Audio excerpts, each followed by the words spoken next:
Olá pessoal, no nosso vídeo anterior, né, para quem não assistiu, eu sugiro que vocês deem uma olhada lá. Nós paramos aqui nessa representação gráfica, né, de cada comportamento, né, no superamortecido, amortecido crítico e subamortecido. Agora eu vou mostrar para vocês, né, uma particularidade aqui de um circuito, aqui nos modelos que eu apresentei anteriormente. Eles são modelos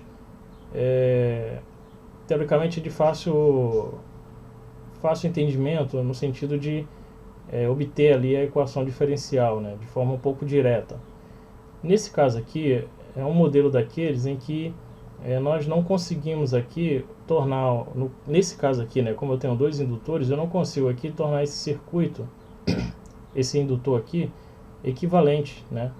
Porque esse indutor ele não está nem em série com esse, nem em paralelo, né? Então eu não tenho como fazer aqui uma associação entre esses dois indutores e tornar aqui o circuito um circuito mais simples, né? Um circuito RL simplesmente, né? Ou RL paralelo ou RL série. Então nesse caso aqui nós vamos utilizar aí dos conceitos aí já de análise, né, da lei de Kirchhoff, que também é aplicado nesse tipo de circuito, para obtermos aí a equação diferencial de segunda ordem, ok? Desculpa. Então, nesse caso aqui eu não vou fazer a resolução na íntegra, né, do circuito, até porque eu não estou atribuindo aqui valores. A ideia aqui é mostrar para vocês como chegar na equação diferencial de segunda ordem, ok? Mais para frente eu vou mostrar como a gente resolve efetivamente um circuito como esse. Então, lá do circuito vemos que tem duas malhas, né? Então uma malha I1 e a malha I2. Da malha I1,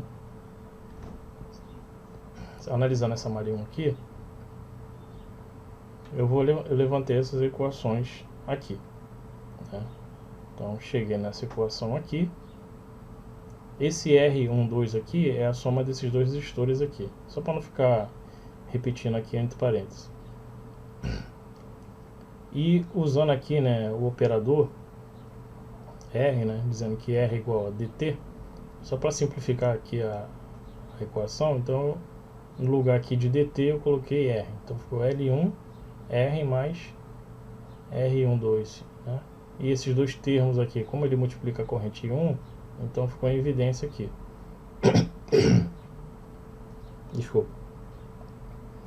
E aqui nós temos a malha 2, né, fazendo análise aí da lei de Kirchhoff para as malhas, chegamos também à mesma conclusão.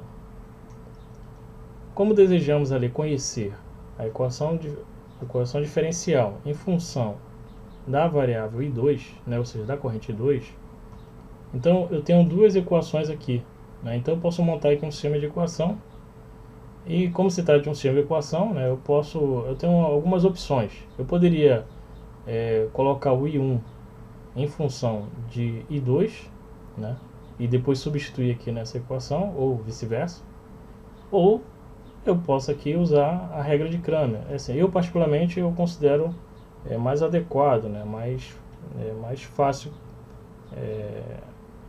para se chegar no resultado que se deseja.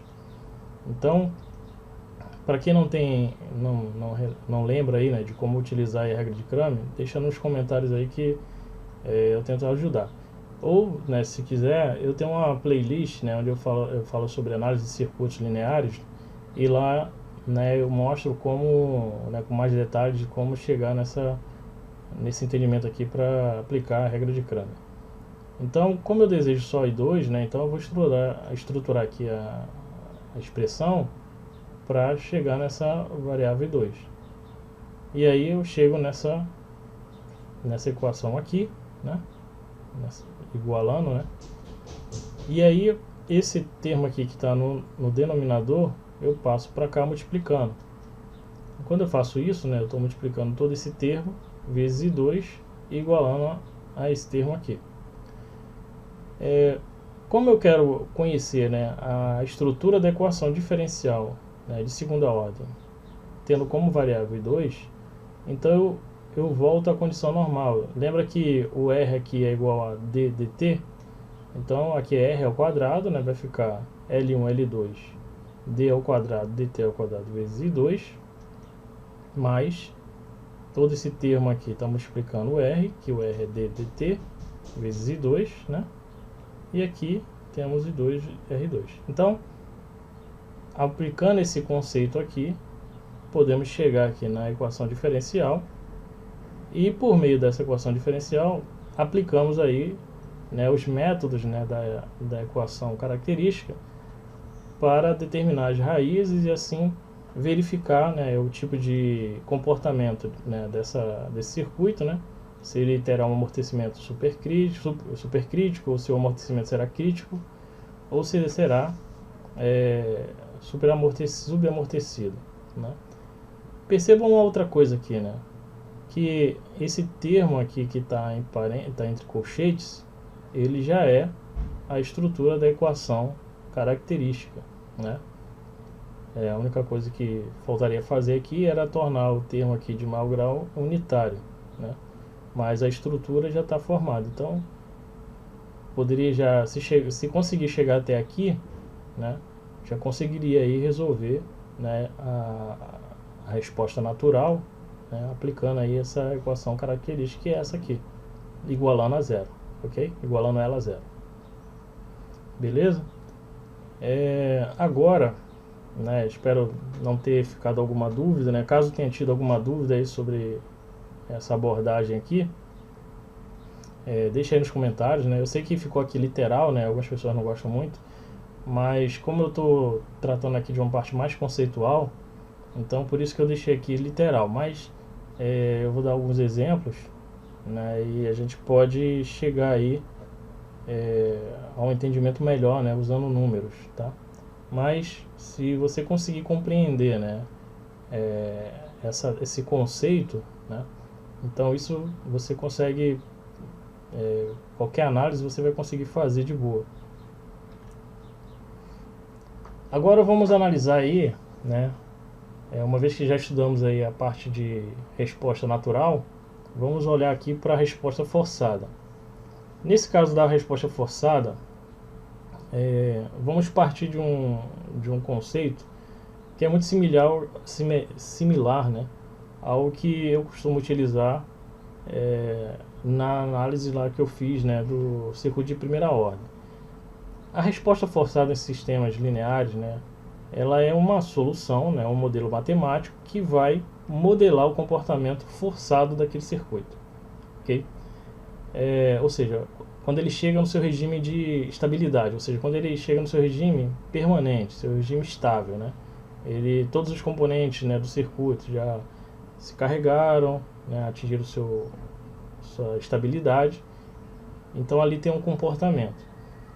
Então, num circuito linear, a resposta forçada, ela normalmente acompanha as características do sinal de entrada.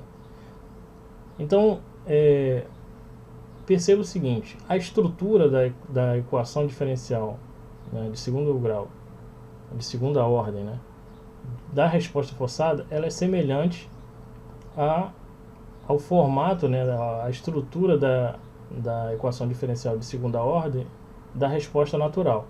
A diferença é que na resposta forçada nós vamos ter que utilizar aí o sinal de entrada, né? Ele vai estar presente nessa análise, diferente da resposta natural, que não depende do sinal de entrada. Na resposta forçada vai depender sim do sinal que está sendo aplicado ao circuito. E aí por isso que a igualdade aqui ficou uma função f de t, porque esse sinal pode ser variável ou pode ser constante. E lá, né, eu usei como representação da solução natural um yn, aqui eu vou usar como representação o yf, mas a estrutura é a mesma.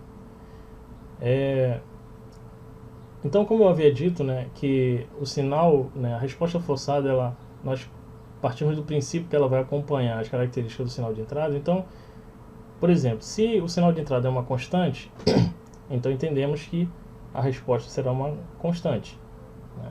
Se for uma função do segundo grau, entendemos que a resposta, né, ela também terá um modelo, né, uma estrutura de uma equação de segundo grau, né? Então, assim sucessivamente. Aqui, então, para poder tentar facilitar, né, e nortear vocês aí quando vocês forem fazer análise, né, e determinar aí a resposta forçada de uma equação diferencial de segunda ordem, então treino o seguinte: se a entrada for um sinal constante, então supõe-se que a resposta forçada, né, também assumirá aí uma característica de um sinal constante.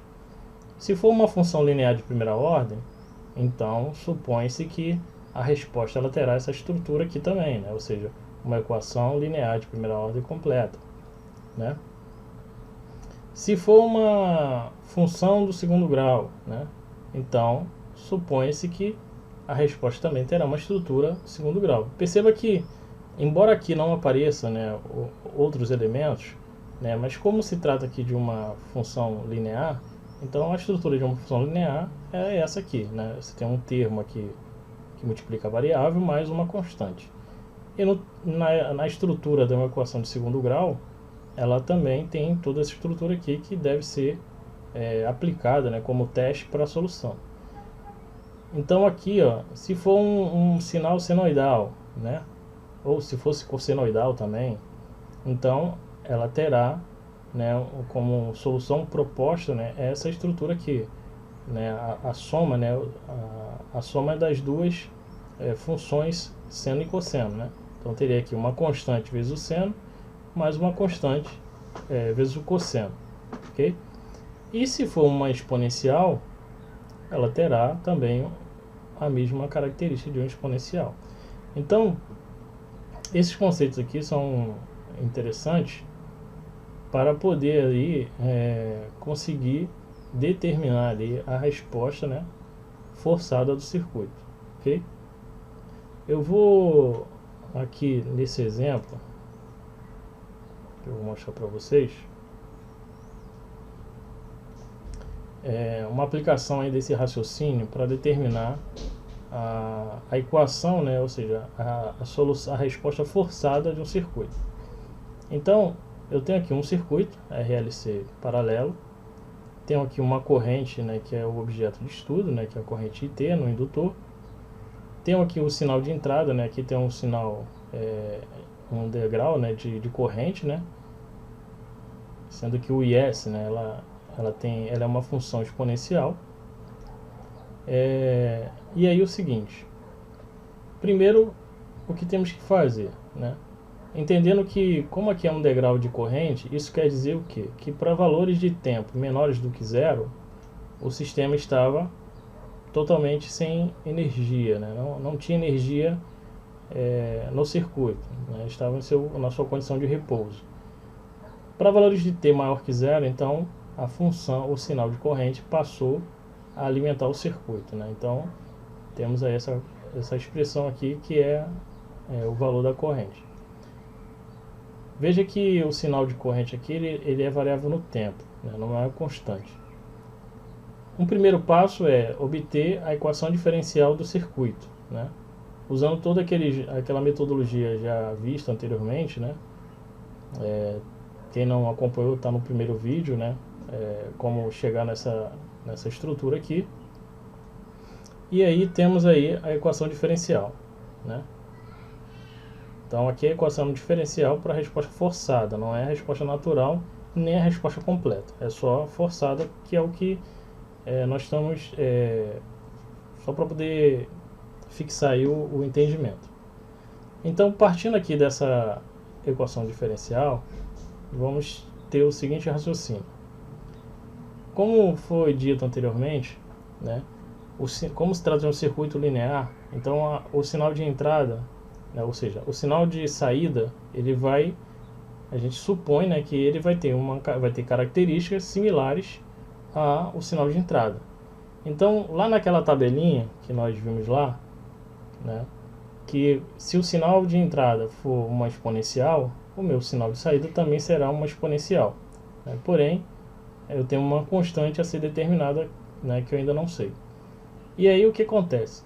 Se a minha solução, né, ela é uma suposta solução, ela tem essa estrutura aqui, então o que eu tenho que fazer? Eu vou pegar essa função e testar ela na equação diferencial, né, e igualar os termos, né? Então, o que eu quero dizer com isso? Que se eu pegar essa minha solução, eu não estou dizendo que ela supostamente é minha solução, então, se ela é de fato minha solução, ela tem que atender a essa igualdade. Então, quando eu substituir aqui o IF, né, por essa expressão, então esse somatório todo aqui tem que se igualar a esse aqui, né? Tem que fazer com que essa sentença seja verdadeira. Então aqui eu tenho a derivada de segunda ordem da função IF. Então eu derivo aqui duas vezes, vai dar 4b vezes e elevado a menos 2t. Aqui, né, 1 sobre RC eu já substituí aqui, né, o R é 6, né, o C vale 1 sobre 42, então vai dar 1 sétimo, vai dar 7. Né? E aí a derivada de primeira ordem da função, né, vai dar essa aqui, ó, menos 2b vezes e elevado a menos 2t. E a função, que é C, no caso aqui, né, C1 sobre LC vai dar 6, e a própria função é b, tal. Perceba que em todos os termos, né, eu tenho ali um termo em comum, que é a exponencial. Então o que eu faço? Coloco em evidência. Quando eu coloco em evidência, eu tenho essa expressão aqui. Então, olhando para os dois membros da equação, vemos o seguinte, que essa parte em parênteses aqui está multiplicando uma exponencial, e o problema está dizendo que esse produto aqui ele é igual a esse. Então, se há uma igualdade, então eu tenho um termo aqui que é igual a esse, então isso me faz entender que essa parte aqui que multiplica a exponencial é igual a 48. E aí, pegando todo esse termo aqui igualando a 48, né, chego aqui a menos 4b igual a 48, eu consigo determinar a minha constante b, que é igual a menos 12. Então, se b é igual a menos 12, e a nossa suposta solução tem essa estrutura aqui, né, que é b elevado a menos 2t de A, então a minha solução forçada para a corrente no indutor é igual a menos 12 elevado a menos 2t ampere. Lembrando, essa solução aqui não é a solução completa, ou seja, a solução geral do comportamento da corrente no indutor, né? Mais para frente eu vou falar sobre isso. Aqui nós estamos apenas encontrando uma parte da solução completa, né? Porque a solução completa ela depende, né? Eu vou falar isso mais para frente, mas só para adiantar, ela depende ela é a composição, na verdade, da resposta natural mais a resposta forçada. Então aqui foi só para que ficasse claro aí, né, a aplicação desse raciocínio de trabalhar com olhando, né, para o sinal de entrada e supondo aí, né, uma possível solução para a equação diferencial, né, que nós estamos analisando. E aqui, né, por fim, né, como nós já tomamos conhecimento, né, da resposta natural e da resposta forçada, então a conclusão que chegamos é a seguinte, que a minha resposta completa, né, a minha solução completa, né, para o comportamento, seja da tensão da corrente num determinado elemento do circuito, ele será igual, né, à resposta natural mais a resposta forçada. Então, toda vez que formos analisar um circuito, né, de segunda ordem, assim como o de primeira ordem também, ele entra também esse conceito. Então, temos que determinar inicialmente a solução natural, né, e depois a solução forçada. A solução natural representa o comportamento transitório, né, aquele momento ali inicial, né, que ele é momentâneo. E depois analisamos aí o comportamento forçado, que é quando o circuito atinge a sua estabilidade, ou sua condição de regime, né, de regime permanente. Então, espero ter contribuído aí com vocês, né, sobre esse assunto.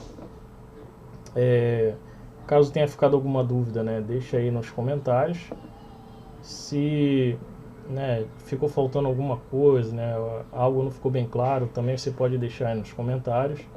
E acompanhe que eu vou estar nos próximos vídeos, né, eu vou trazer aí algumas resoluções aí de livros, né, sobre esse tema, pegar alguns exercícios assim que eu acredito que o pessoal tem uma certa dificuldade de solucionar, e eu vou estar trazendo para vocês aí a solução, né, passo a passo de cada um deles, ok?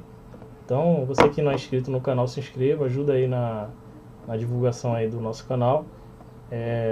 Deixa aí seu like, né, caso você tenha gostado, e acompanhe aí.